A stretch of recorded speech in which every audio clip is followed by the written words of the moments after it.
World Food Programme is urgently seeking international support to prevent millions of Zimbabweans from plunging deeper into hunger.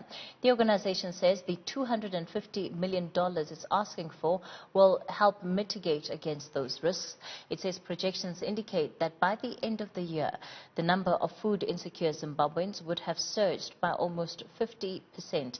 We're joined by Lola Castro, who is the WFP's Regional Director for Southern Africa. I suppose, Lola, at this point, there's no questioning the extent of the hunger crisis and the humanitarian crisis, really, that has hit Zimbabwe. Yeah, in fact, the situation has just become worse. First, we had the drought, then we had cyclones in the east of the country last year, and now we have the COVID, and the COVID lockdowns have intensified both the food insecurity or the poverty, both in the urban and in the rural areas.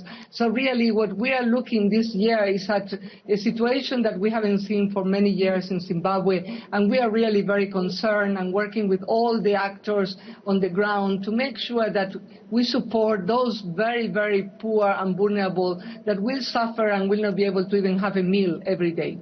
When you talk about the organizations that you're working with on the ground in Zimbabwe, what are they telling you about the situation? Basically, the World Food Programme is already on the ground, and we are in every single big city and districts in the rural areas as well. And when we talk both with the NGOs, the government, and other civil society, the situation it is like the harvest was very, very poor this year once more. We are talking about a gap in the whole country of about 1.1 million tons that haven't been produced this year, due mostly to climatic effects, again drought, and also to the lack of eventually seeds and fertilizers to replant when the drought came in. And then also for the smallholder farmers, especially the women farmers and others that do require a little bit of support, this COVID market stalling and not being able to go to their fields to take the food to the markets to sell has been also very impactful and has created a lot of joblessness in urban areas as well. So everything is like a cumulative effect together with the economic crisis that the country is passing through. Now, who are you approaching in terms of partners that would be able to work with you in responding to this situation? And I'm also keen to know whether you've been having conversations with the South African government at all about how they too can get involved. Yeah, we talk to basically all the donors, both in the region, all the governments in the region, as well as external donors. We have very big contributions that come from US, from UK, from Germany, from Canada, from other countries. But also what we are looking with the South African government has been very, very helpful at keeping the borders open, the port of Durban open. We have been able to continue procuring food and buying food in South Africa and moving it through the borders. So that is a very helpful tool, and that is what we will expect. South Africa also has helped in other countries, in other times to Lesotho and Eswatini. We have bought locally to the smallholder farmers in South Africa and provided to people and children and women that were food insecure in other countries as well.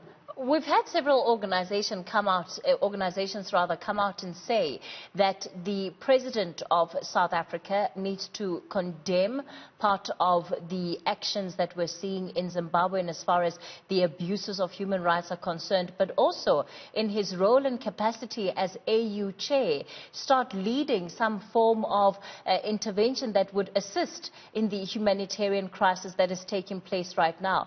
Does the WFP have a position on that?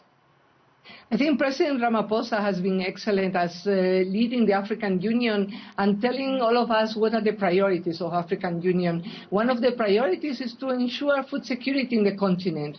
And another big priority is to ensure the engagement of women and taking care of the women as main priority. And in that, President Ramaphosa is championing this. And in that, he helped us as UN and as NGOs and other actors on the ground in every country in the region, especially in the SADC region where he is very influential, and we hope that we can support more women to produce more food and to be able to access the market and to be able to reduce these very incredible prices that we see due to the inflationary effects in Zimbabwe. How much food do you actually need to get to Zimbabwe right now? Look, at this moment we are looking at around 10,000 metric tons of food a month, but we are looking this month, in July, we were trying to feed 1.8 million people. But in fact, unfortunately, and due to the lack of funds, we managed to feed only half of them. So basically, there are two things that are very important at this moment, that we have the funds so we can buy regionally, because the region this year has enough resources, maize, pulses, and also there is oil production. So if we get the money on time, we'll be able to provide. But basically, the $250 million that we do require will buy around 25,000 metric tons a month at the peak of the hunger season, that is at the end of the year, where World Food Program intends to feed around 4 to 5 million people, depends on how much we have, obviously, to provide. But for us, World Food Program, what is critical is to be on time, because what we don't want to see is that due to the economic crisis, due to the climate change, and due to the COVID effects, we see levels of malnutrition and children malnourished. We see poverty even increasing in this area, or we see people selling their small assets they have, maybe small animals or whatever they have to survive, they will sell it, and then to come back from poverty will take much longer and will be much difficult to recover. So we are trying to avert that deterioration of the situation and prevent this poverty to kick in and this malnutrition to kick in at the end of the year by being active now. So we need these resources now, we need to buy now, and we need to distribute now to the people.